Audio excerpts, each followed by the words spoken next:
Sahabat setia Gowori yang dikasihi Tuhan, Shalom. Hari ini adalah Jumat 2 Juni 2023, Jumat pertama di bulan Juni, dan kita berdevosi kepada hati Yesus yang Maha Kudus. Hari ini kita akan bersama-sama merenungkan firman Tuhan yang diambil dari Injil Markus 11 ayat 11 sampai dengan 26.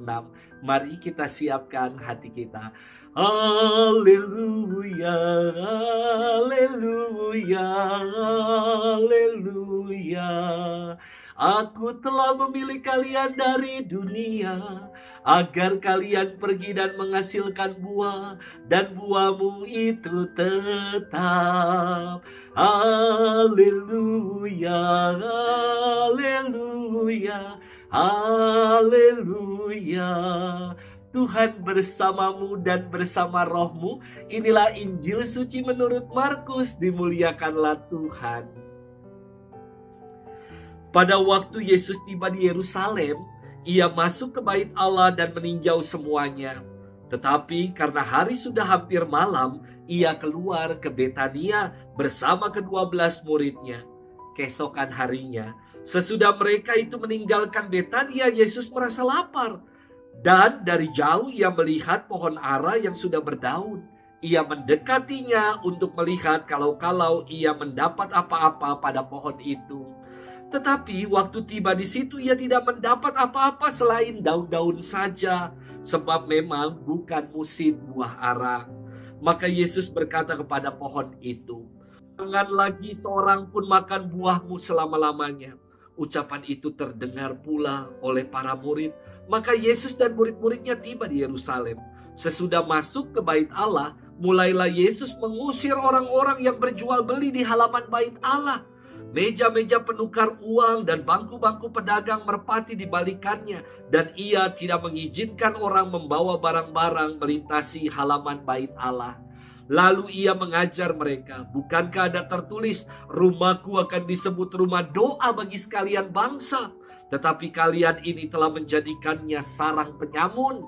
Imam-imam kepala dan ahli-ahli Taurat mendengar tentang peristiwa itu. Maka mereka berusaha untuk membinasakan Yesus, tetapi mereka takut kepadanya, sebab mereka melihat orang banyak takjub akan pengajarannya. Menjelang malam mereka keluar lagi dari kota. Pagi-pagi Yesus dan murid-muridnya lewat dan melihat bahwa pohon ara itu sudah kering sampai ke akar-akarnya. Maka teringatlah Petrus akan apa yang telah terjadi, lalu berkata kepada Yesus, "Rabi, lihatlah pohon ara yang kau kutuk itu sudah kering." Yesus menjawab mereka, "Percayalah kepada Allah. Aku berkata kepadamu, sesungguhnya barang siapa berkata kepada gunung itu, beranjaklah dan tercampaklah ke dalam laut, maka hal itu akan terjadi, asal ia tidak bimbang hati, tetapi percaya bahwa apa yang dikatakannya itu akan terjadi.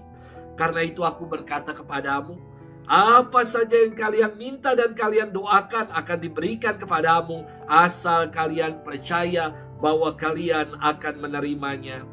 Dan jika kalian berdiri untuk berdoa, ampunilah dahulu sekiranya ada barang sesuatu dalam hatimu terhadap seorang, supaya juga Bapamu di surga mengampuni kesalahan-kesalahanmu. Tetapi jika kalian tidak mengampuni, maka Bapamu yang di surga juga tidak akan mengampuni kesalahan-kesalahanmu." Demikianlah sabda Tuhan. Terpujilah Kristus. Sahabat setia Gowori yang dikasihi Tuhan, Shalom. Kalau lagi musim durian di Nabire, Papua, harga durian itu murah sekali dan rasanya sungguh sangat enak.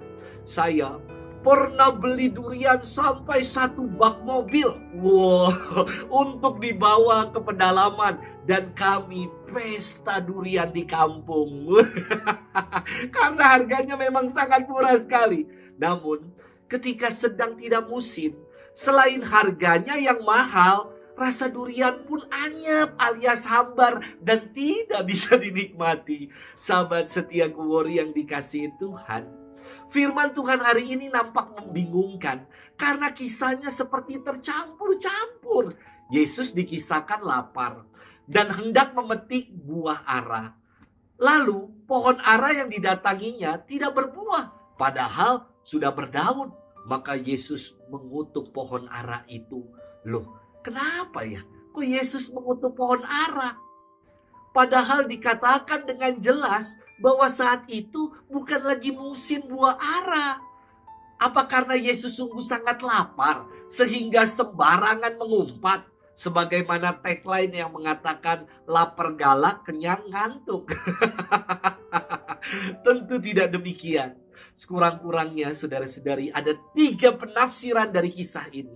Pertama, pohon ara adalah simbol dari bangsa Israel. Pohon ara ini dikatakan sudah berdaun, namun tidak ada buahnya. Mirip dengan bangsa Israel yang terkesan rindang, berdaun, dalam arti beriman namun tidak berbuah. Mereka berteriak, "Hosana, terpujilah sang raja." Selanjutnya beberapa waktu kemudian mereka berteriak, "Salibkanlah dia." Sebentar mereka percaya, tetapi perbuatan mereka adalah durjana. Iman yang macam inilah yang dikutuk oleh Yesus, macam pohon ara yang berdaun tetapi tidak berbuah. Di bagian akhir kisah Yesus mengatakan demikian, "Percayalah kepada Allah. Asal kalian percaya, kalian akan menerimanya." Tafsir kedua mengatakan begini, bahwa tindakan Yesus mengutuk pohon ara adalah tindakan simbolis. Di awal kisah dikatakan bahwa Yesus tiba di Yerusalem.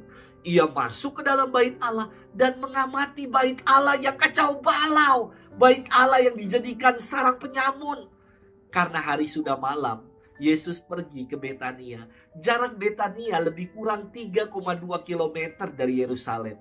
Dalam perjalanannya kembali ke Yerusalem, Yesus melihat pohon ara yang sudah berdaun namun tidak berbuah.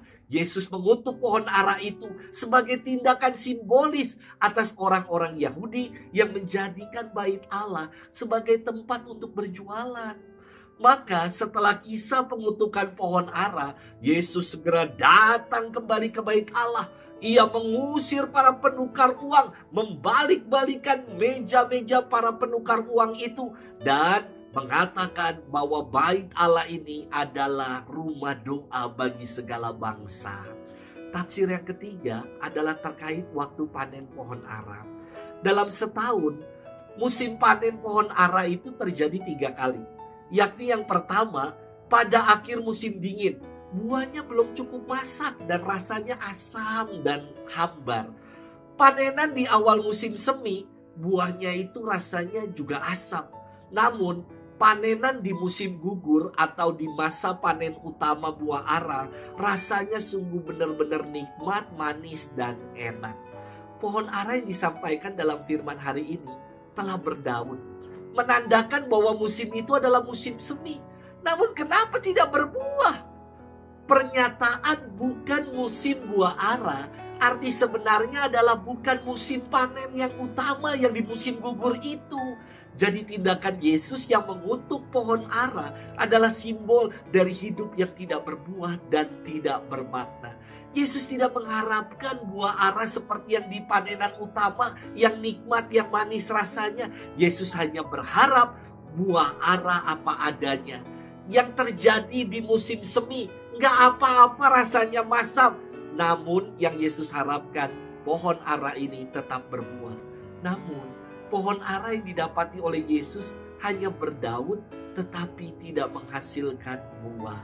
Sahabat setia ngumur yang dikasihi Tuhan, firman Tuhan hari ini dapat menjadi cerminan untuk diri kita. Mari kita bertanya, apakah hidup kita sudah berbuah? Bahkan kalau bisa berbuah tanpa mengenal musim. Artinya jangan sampai ketika kita lagi merasa terberkati, kita puji nama Tuhan, kita pelayanan ke sana kemari. Namun ketika kita mengalami persoalan, tantangan-tantangan dalam hidup, kita malah berpaling dari Tuhan dan mundur dari pelayanan. Semoga kita gak jadi pribadi yang demikian. Kita mau jadi pribadi yang selalu berbuah apapun musimnya. Kita mau menjadi pribadi yang memberikan buah, bahkan buah yang manis rasanya. Selamat berbuah dan selamat bermenung. Tuhan memberkati kita selalu. Dalam nama Bapa dan Putra dan Roh Kudus. Amin.